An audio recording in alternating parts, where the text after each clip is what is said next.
दोस्तों आपका स्वागत है मेरे चैनल पे। आज हम बात करने वाले हैं प्रोफेशनल एग्जामिनेशन बोर्ड यानी व्यापम के द्वारा लिए गए ग्रुप 2 सब ग्रुप 4 पेपर के बारे में जो हुआ था लेबर इंस्पेक्टर के बारे में और अदर इक्विवेलेंट पोस्ट के बारे में।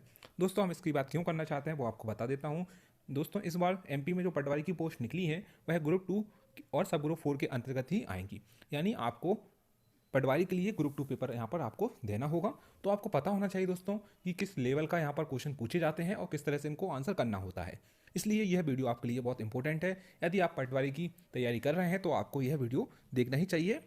दोस्तों एक बात और आपको बता दूं, मैं इस चैनल पर जनरल साइंस की पूरी वीडियो यहाँ पर कवर करने वाला हूँ दोस्तों, 17 और 18 में। तो उन्हीं की मैं यहाँ पर पूरी जनरल साइंस की सीरीज चालू करने वाला हूँ, जो उसकी यह पहली वीडियो है। और आपसे आशा करता हूँ यदि आप चैनल पर नए हैं तो चैनल को सब्सक्राइब करें और हमसे जुड़े रहें।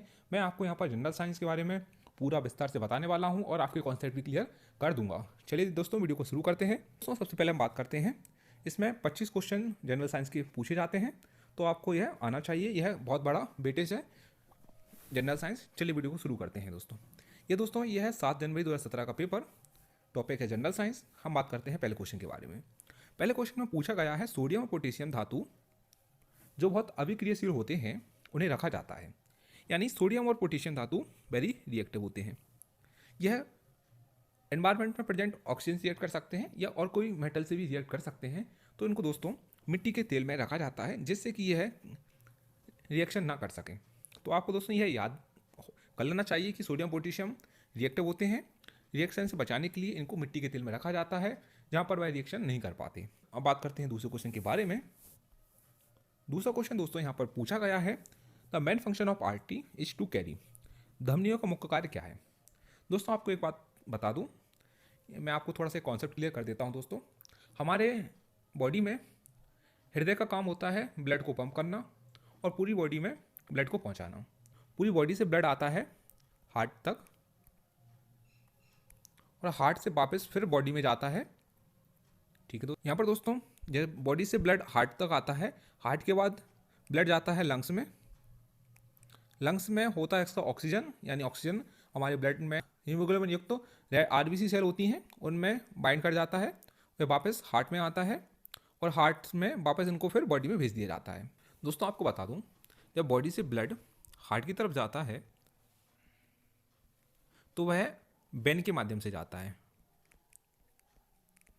ठीक है, और जब हार्ट से ऑक्सीजन युक्त ब्लड जो है फिर वापस बॉडी को भेज दिया जाता है आर्टरी के माध्यम से।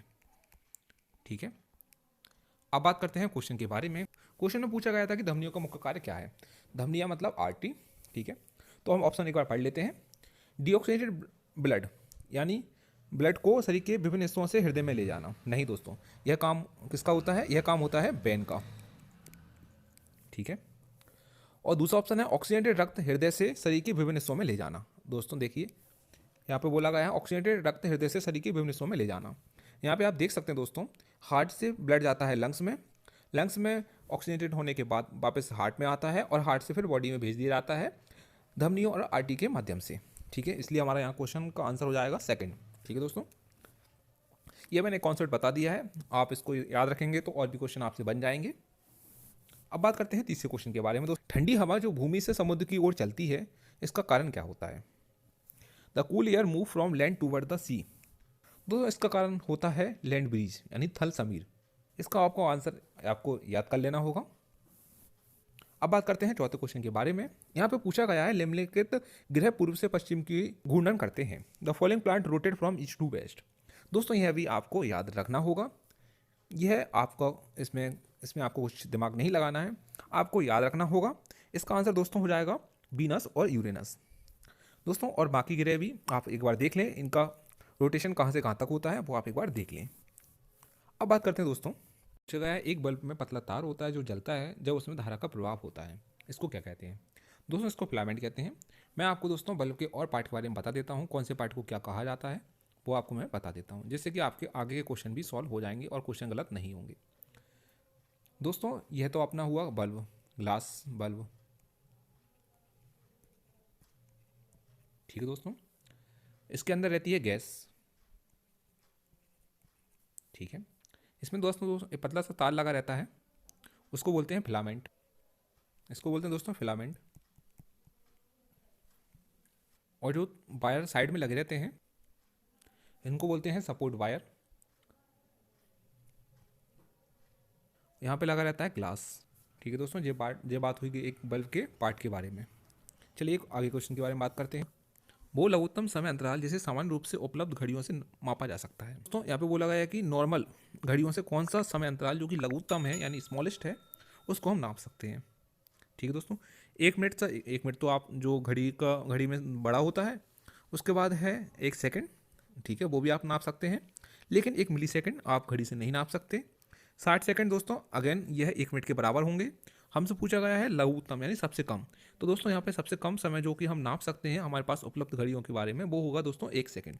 तो इसका आंसर हो जाएगा 1 सेकंड। अगले क्वेश्चन के बारे में बात करते हैं। 6 से 8 साल की उम्र में के बीच बच्चों के जो दांत गिरते हैं उन्हें कहा जाता है। दोस्तों जो बच्चों में पहले दांत होते हैं उनको कहा जाता है मिल्की टीथ, जो कि परमानेंट नहीं होते हैं, और जो बाद में दांत आते हैं उनको बोला जाता है स्थायी दांत। ठीक है, जो मिल्क दांत होते हैं दोस्तों वह 20 होते हैं, और जो परमानेंट दांत होते हैं जो कि 32 होते हैं। अब बात करते हैं 8वें क्वेश्चन के बारे में। यहाँ पे पूछा गया है दोस्तों पेरिस्कोप एक यंत्र है, इसका उपयोग करते हैं। दोस्तों इसको प्लेन मिरर में यूज़ किया जाता है, आपको यह याद कर लेना होगा।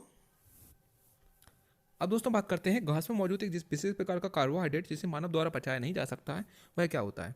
दोस्तों सेलुलोज। दोस्तों सेलुलोज ऐसा कार्बोहाइड्रेट है जो कि ह्यूमन बॉडी नहीं पचा सकती है, जबकि और पशु पचा सकते हैं। ठीक है दोस्तों, तो इसका आंसर हो जाएगा दोस्तों सेलुलोज। अब बात करते हैं मौसम के पूर्व अनुमान के लिए हम किसका यूज़ करते हैं। Maximum minimum thermometer. दोस्तों इसका उपयोग हम मौसम पूर्व अनुमान के लिए करते हैं, आपको यह याद कर लेना होगा। दोस्तों जहाँ पर कॉन्सेप्ट होगा मैं आपको कॉन्सेप्ट बताऊंगा, और जहाँ आपको याद करना होगा वहाँ आपको याद कर लेना होगा। अब बात करते हैं सूरज की ऊष्मा हम तक किस प्रक्रिया के द्वारा पहुँचती है।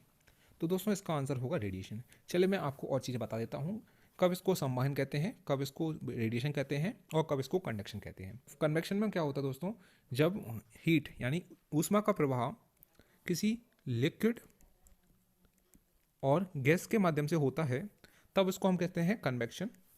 यानी आपने एक पेन लिया है, इसमें आपने पानी भर के रखा है, ठीक है, यहाँ पर आपने इसको हीट दे रहे हैं। अब यहाँ से गर्म होते होते ये अपना पूरा जो भी आपने मान लीजिए इसमें पानी है, ये पानी भी गर्म होने लगा है।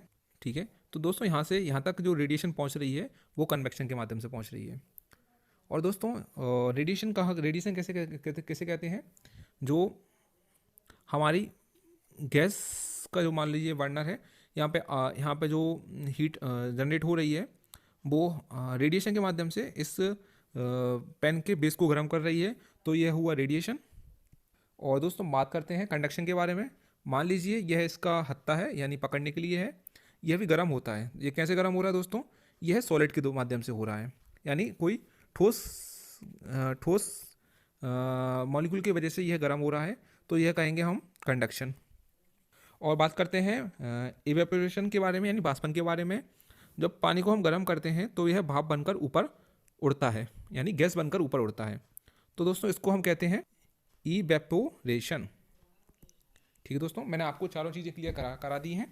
कब इसको हम कन्वेक्शन कहेंगे कब, जब वह हीट का ट्रांसफर यदि लिक्विड और गैस के माध्यम से हो रहा हो। ठीक है, और रेडिएशन कब कहेंगे, जब किरणों के माध्यम से यानी रेस के माध्यम से हीट पहुंच रही हो, जैसे कि सूरज की हीट हम तक पहुंचती है रेडिएशन के माध्यम से। और कंडक्शन कहाँ होता है दोस्तों, कंडक्शन होता है सॉलिड, यानी कोई ठोस चीज़ से दूसरी ठोस चीज़ के में हीट ट्रांसफर होती है तो उसको कहते हैं कंडक्शन। और इवेपोरेशन, जब हम किसी लिक्विड को या पानी को गर्म करते हैं तो वह भाप बनकर हवा में निकल जाता है, तो उसको कहते हैं दोस्तों इवेपोरेशन। अब बात करते हैं नेक्स्ट क्वेश्चन के बारे में। तो पूछा गया है ऊन कटाई इस प्रक्रिया को दर्शाता है। दोस्तों इसका आंसर है ऊन प्राप्त करने के लिए भेड़ों से ऊन के साथ त्वचा की पतली परत हटाना। हम क्या करते हैं दोस्तों, जब भी हम ऊन कटाई करते हैं तो भेड़ों के ऊपर जो लेयर रहती है, त्वचा की पतली लेयर जिसमें ऊन रहता है, उसको हम निकाल देते हैं। ठीक है दोस्तों, अब बात करते हैं अगले क्वेश्चन के बारे में। यहाँ पे पूछा गया है पुलों और गाड़ियों के निर्माण में इस्तेमाल होने वाले लोहे को मजबूती देने के लिए जिंक की कोटिंग करी जाती है। यहाँ पर दोस्तों क्वेश्चन पूछा गया है कि लोहे के ऊपर जिंक की कोटिंग क्यों की जाती है। ठीक है दोस्तों, इसके आपको बता देता हूँ इसका कारण क्या होता है। दोस्तों लोहा यानी आयरन एक रिएक्टिव मेटल है, यह रिएक्ट करता है एनवायरनमेंट में प्रेजेंट ऑक्सीजन से, और यह कन्वर्ट हो जाता है Fe+3 में। और यह बाद में जंग में कन्वर्ट हो जाता है, यानी लोहे में जंग लग जाती है।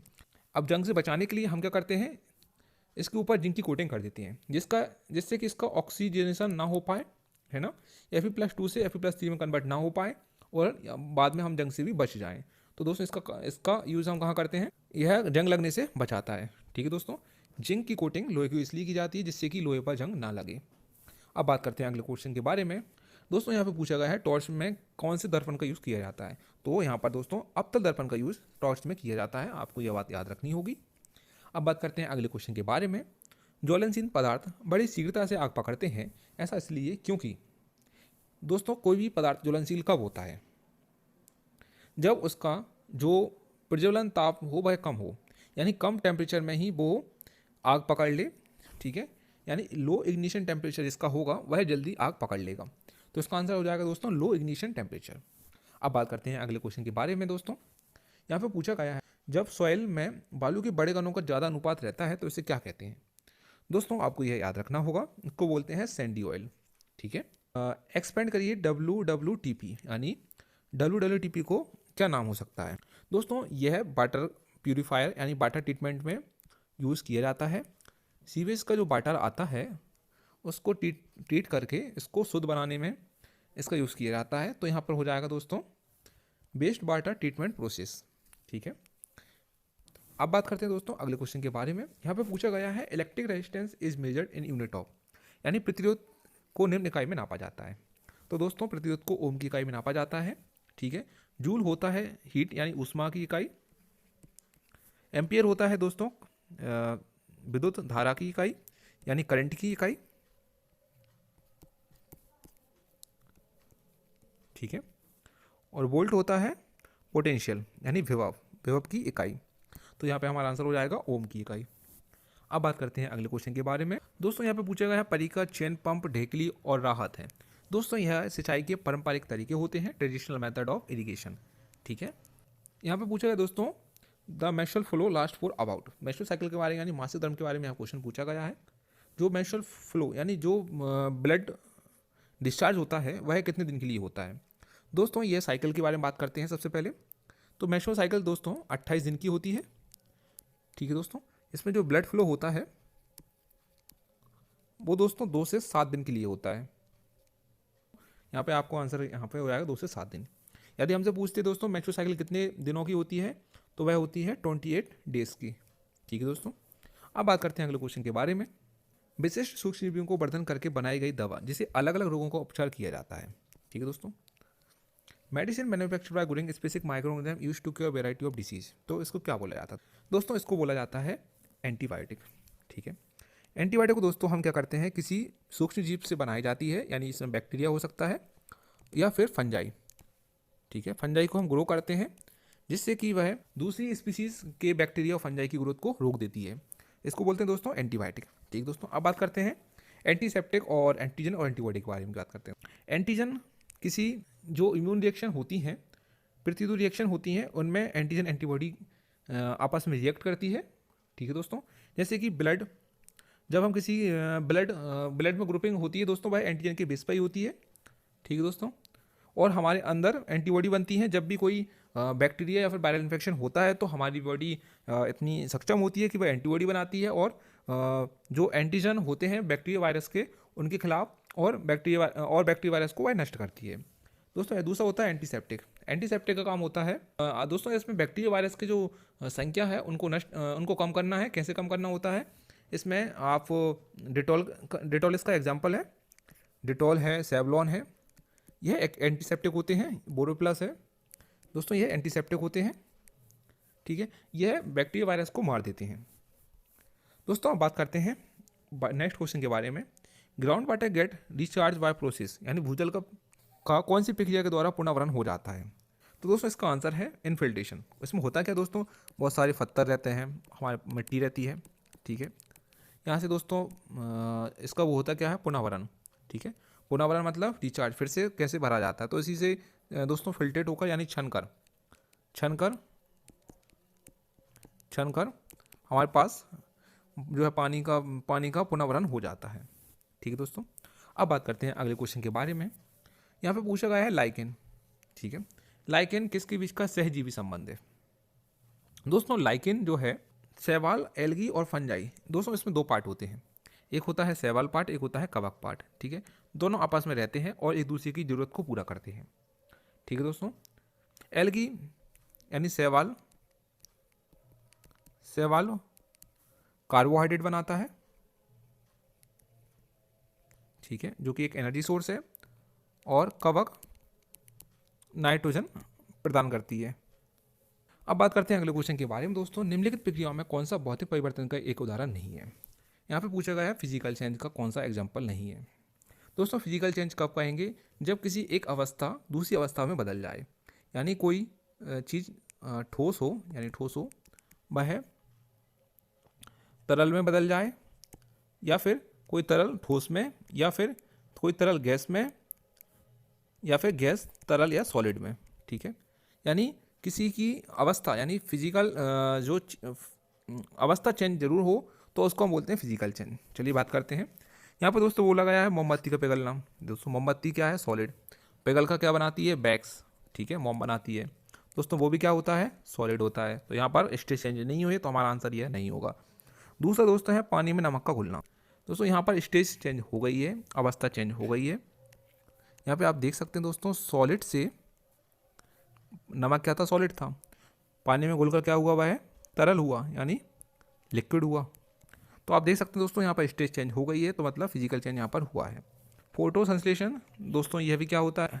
केमिकल मॉलिक्यूल है, यानी केमिकल मॉलिक्यूल क्या है दोस्तों? यहाँ पर ऑक्सीजन प्लस लाइट के प्रेजेंस में कार्बोहाइड्रेट बनाता है। ठीक, कार्बोहाइड्रेट यहाँ पर बनती है। ठीक है, ये भी केमिकल है, ये भी केमिकल है, तो यहाँ पर भी कोई चेंज नहीं हुआ है, फिजिकल चेंज यहाँ पर नहीं हुआ है। फिर है दोस्तों लकड़ी का टुकड़ों में काटना। दोस्तों यहाँ भी कोई अवस्था चेंज नहीं हुई है, सॉलिड से फिर सॉलिड में कन्वर्ट हुआ है, तो यह भी आंसर हमारा नहीं होगा। तो हमारा आंसर क्या हुआ? Dissolving salt in the water. पानी में जब नमक को घोलते हैं तो नमक घुलकर पानी में पानी जैसा हो जाता है। दोस्तों यहाँ पे पूछा गया है खमीर में अवायवीय श्वसन के परिणाम से बने उत्पाद क्या होते हैं? ईस्ट में जो एनारोबिक रेस्पिरेशन होता है दोस्तों, आपको बता दूं, उसमें कार्बन डाइऑक्साइड और एल्कोहल का निर्माण होता है। ठीक है दोस्तों, ये मैंने 25 क्वेश्चन यहाँ पर कवर कर दिए हैं। यदि आपको कोई डाउट हो तो मुझे कमेंट सेक्शन में मुझसे पूछ सकते हैं, मैं उनका रिप्लाई ज़रूर करूँगा और आगे भी ऐसी वीडियो आपके लिए लाता रहूँगा। तो आप हमारे चैनल से जुड़े रहें। यहाँ तक वीडियो देखने के लिए एक बार धन्यवाद दोस्तों। आपको सपोर्ट की ज़रूरत है दोस्तों हमको। हम आपको यहाँ पर पूरी तैयारी करवाएंगे साइंस की मैं पूरे क्वेश्चन यहाँ पे आपके लिए सॉल्व कराऊंगा। जितने भी प्रीवियस पेपर हैं उनको मैं आपको सॉल्व करवाऊंगा। सॉल्व कराने के साथ साथ मैं आपको दोस्तों यहाँ पर आपके डाउट और आपका बेसिक जो है क्लियर करता जाऊँगा, जिससे कि आपकी मौजूद पकड़ जनरल साइंस में हो जाए। आशा करते हैं आपको वीडियो पसंद आई होगी। यदि आप हमारे चैनल पर नए हैं तो चैनल को सब्सक्राइब कर लेना और हमसे जुड़े रहना दोस्तों। एक बार फिर